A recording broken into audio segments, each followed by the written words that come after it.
자, 여러분 안녕하십니까? 반갑습니다. 김동수 교수입니다. 자, 오늘 부동산세법 의학집인데요. 페이지 398페이지 보시면 장기 보유 특별공제 계산이 나옵니다. 중요하기 때문에 다시 한번 정리를 해드리도록 하겠습니다. 이 장기 보유 특별공제는요, 대상이 되는 것이 토지와 건물과 조합원 입주권인데요.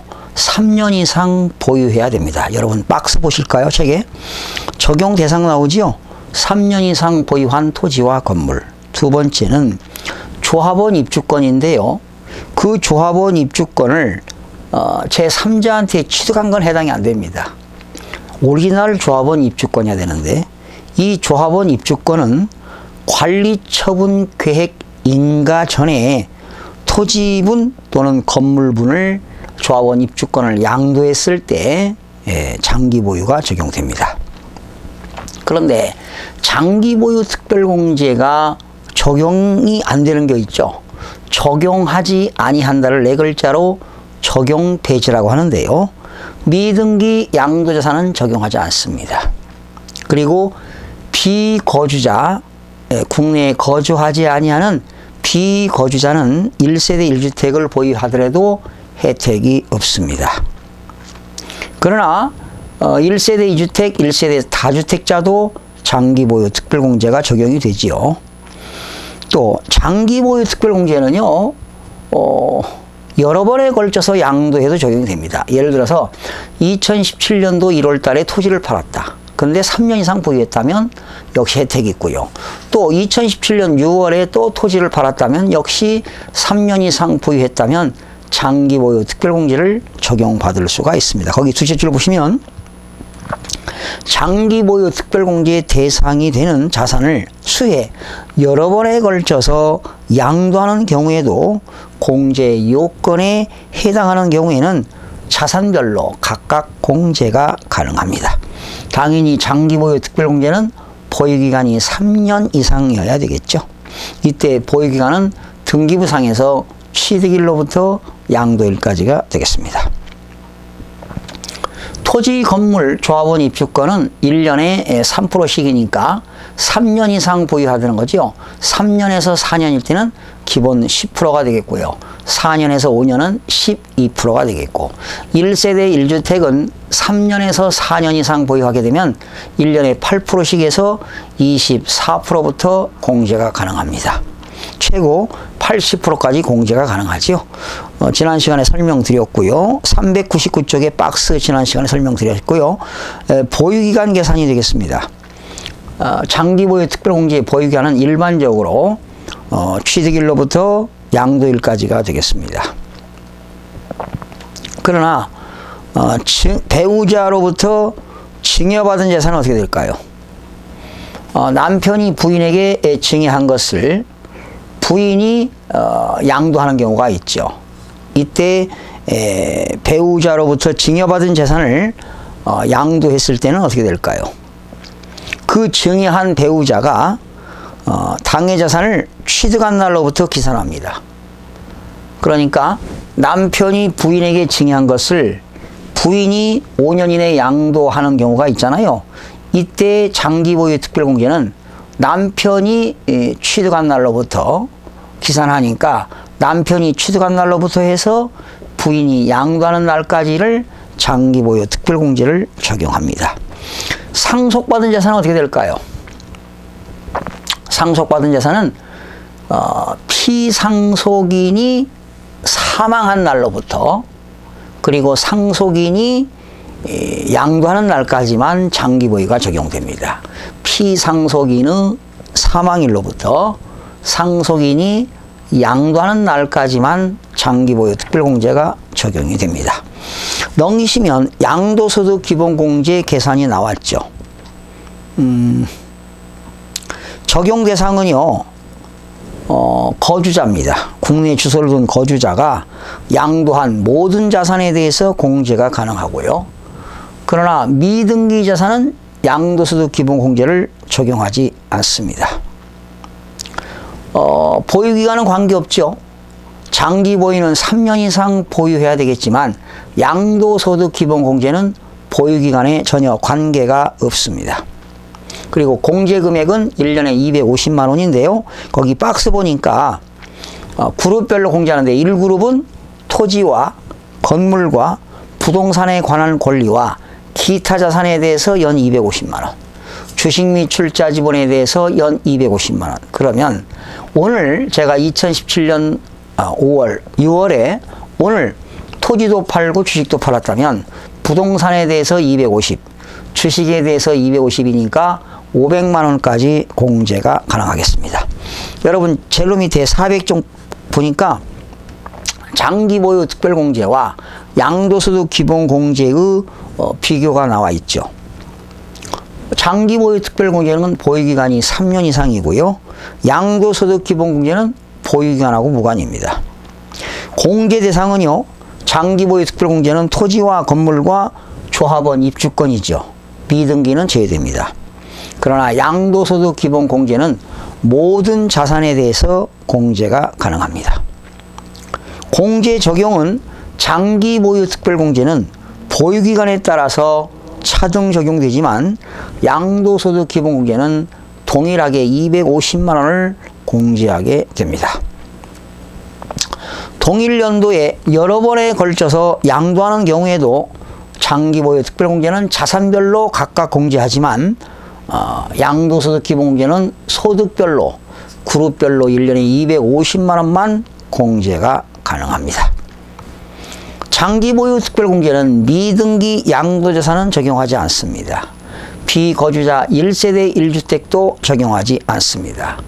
해외에 있는 국외 부동산을 양도할 때도 장기보유 특별공제가 적용되지 않습니다. 그러나 양도소득 기본공제는 미등기 양도자산에 대해서는 적용하지 않습니다. 국외 부동산 적용하지요. 그러니까 국외 부동산에 대해서는 장기보유 특별공제는 적용하지 않지만 양도소득 기본공제는 적용이 됩니다. 자, 양도소득금액 계산 특례가 나왔는데요. 여러분 1세대 1주택을 2년 이상 보유하고 양도하면 비과세인데 1세대 1주택이라 하더라도 고가주택을 양도하게 되면 과세지요. 그러나 9억 원 초과분만 과세하는데 이때 고가주택의 양도 차익은 어떻게 구하느냐. 고가주택의 양도 차익은 계산 방법이 있습니다. 일반적으로 계산된 양도 차익이죠. 거기 공식 나왔는데요. 여러분 공식에 보니까 양도가액에서 필요경비를 빼면 양도 차익인데 이게 바로 뭐냐. 일반적인 경우의 양도 차익입니다. 곱하기 이 양도 차익은 양도가액에서 필요경비를 뺀 금액이 되겠죠. 양도 차익 곱하기 양도가액분의 공식은 기억하셔야 돼요. 양도가액 마이너스 9억 원입니다. 나중에 이거는 계산은 실질적으로 문제를 풀면서 해드리고요. 이 시간에 고가주택의 양도 차익을 구하는 공식 기억하시기 바랍니다. 일반적인 경우에 양도 차익 곱하기 양도가액분의 양도가액 마이너스 9억 원. 기억하세요.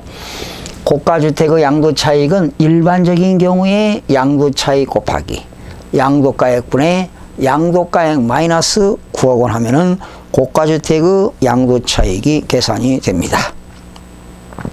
자, 넘겨서 가장 중요한 거 소개 한번 해볼까요? 여러분 페이지 403쪽에 보니까 이거는 시험에 나오면 상당히 어렵습니다. 네, 상당히 어렵고요. 배우자 등 증여자산에 대한 2월 과세에 대해서 살펴보겠습니다. 제목부터 기억하세요. 배우자 등. 여기 등이라고 하는 것은 직계 존비속을 얘기합니다. 배우자 등 증여자산에 대한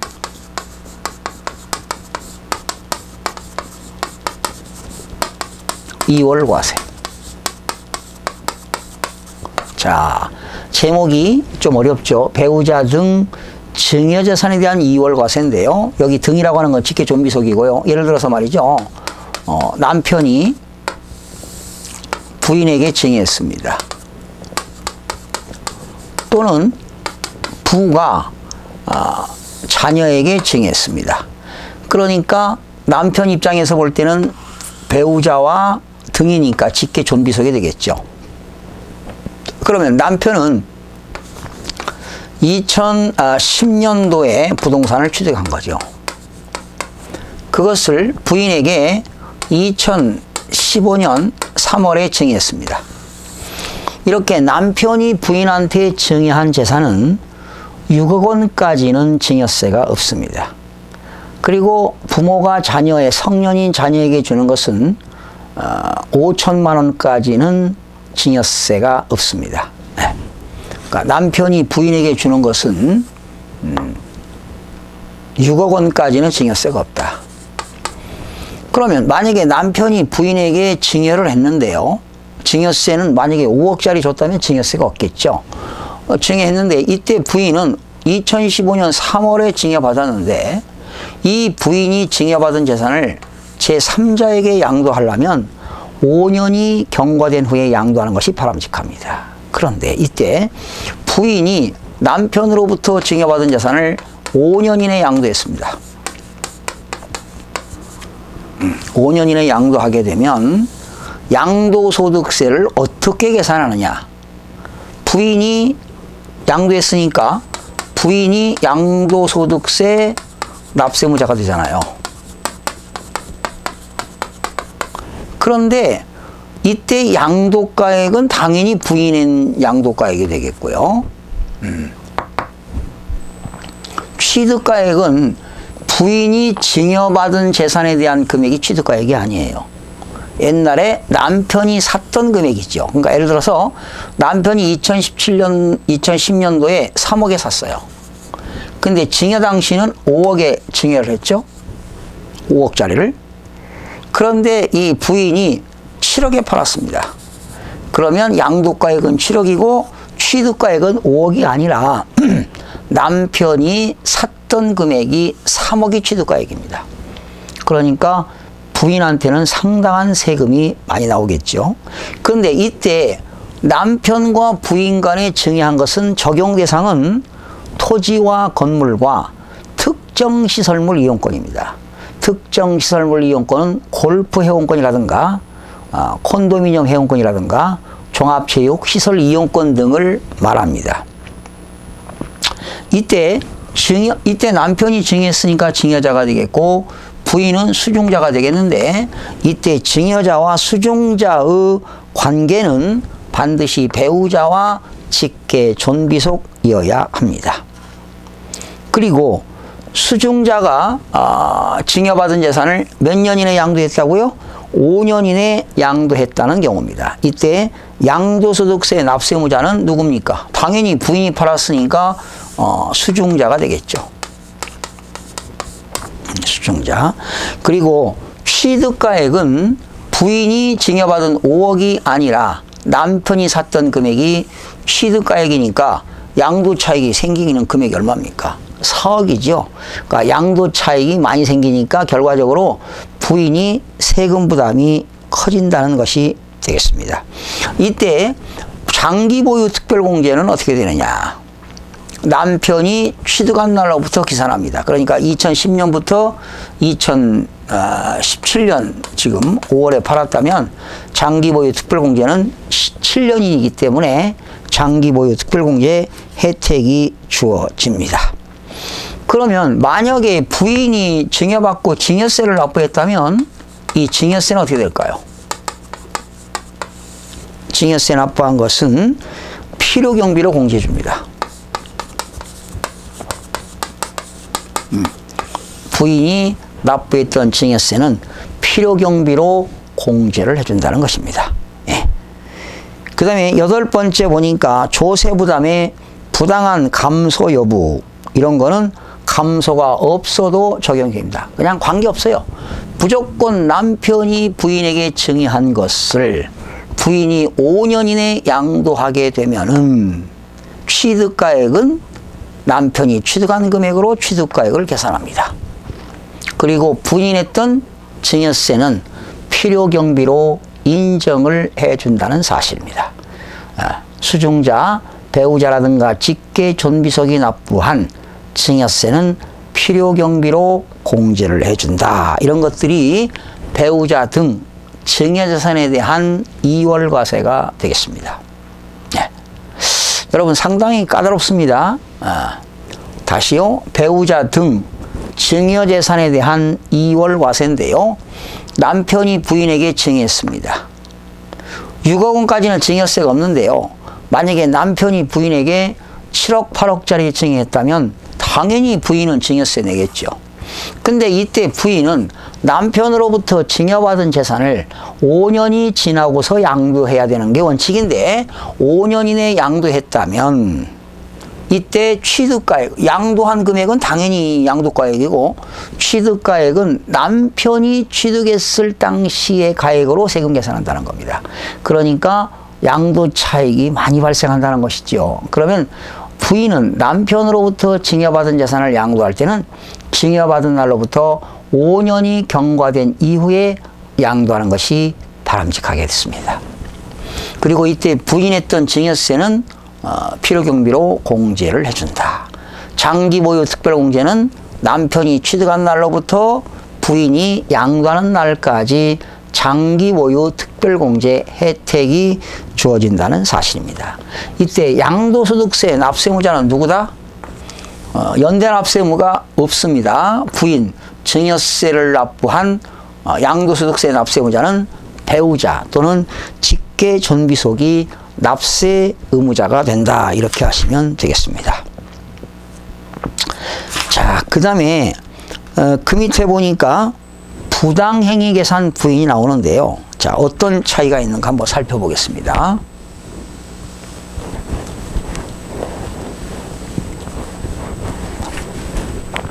자, 이것도 아주 시험에 잘 나오는데요. 부당행위 계산의 부인입니다.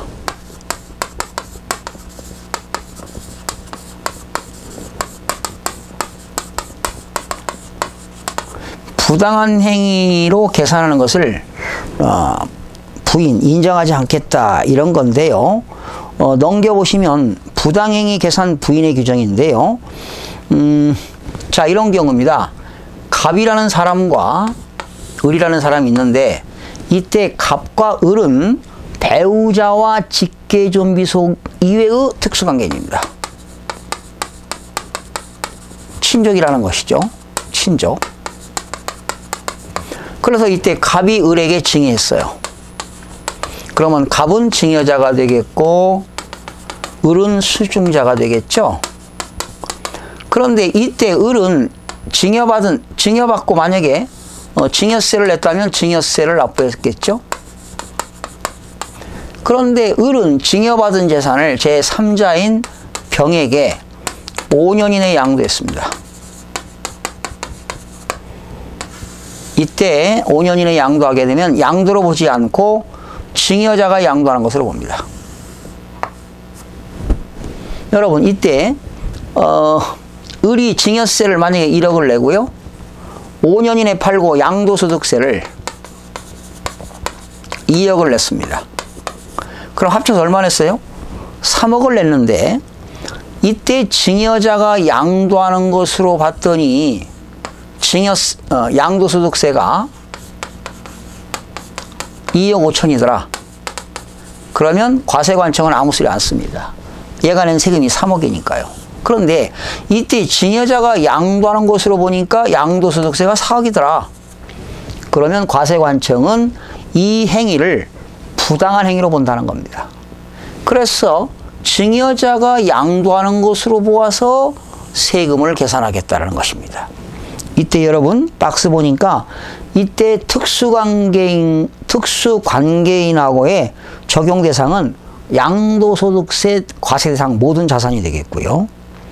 그 다음에 이때 증여자와 수중자 관계는 배우자와 직계존비속이 아닌 관계가 되겠고요. 그리고 수중일로부터 얘가 증여받은 것을 5년 이내에 양도하는 경우가 되겠고요. 이때 5년 이내에 양도하게 되면 양도소득세 납세무자는 누구냐? 갑과 을이 연대 납세무가 있습니다. 아주 시험이 잘 나오죠? 연대 납세무가 있다. 그러면 이때 을인했던 증여세는 어떻게 되느냐? 1억은 이건 환급해 줍니다. 그런데 말이 그렇지 환급해 줄까요?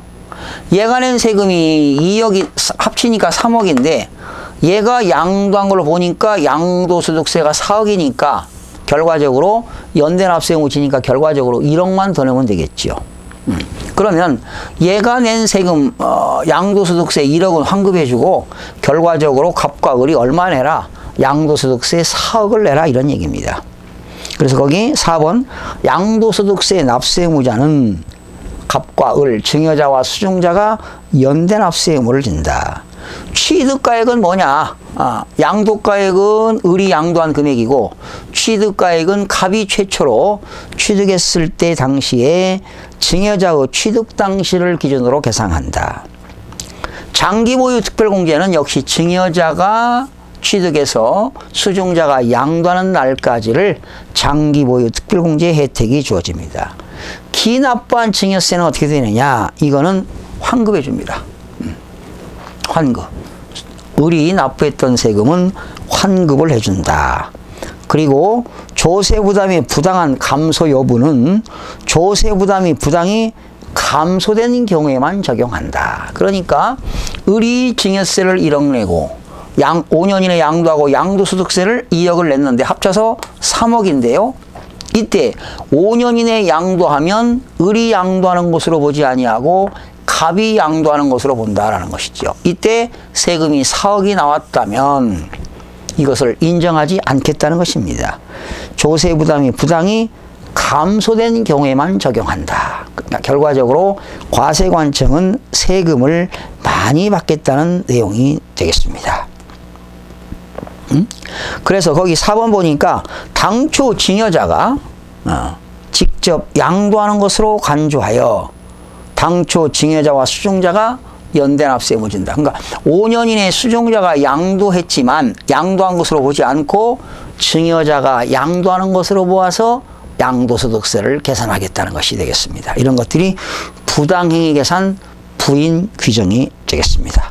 자, 오늘 아주 중요한 거네요. 배우자 등 증여자산에 대한 2월 과세와 부당행위 계산 부인 규정은 상당히 시험에 볼 때마다 나오기 때문에 여러분 꼭 알아두셔서 문제 푸는 데 도움이 되시기 바랍니다. 다음 시간에는 양도소득세의 세율부터 학습하겠습니다. 여러분 수고하셨습니다.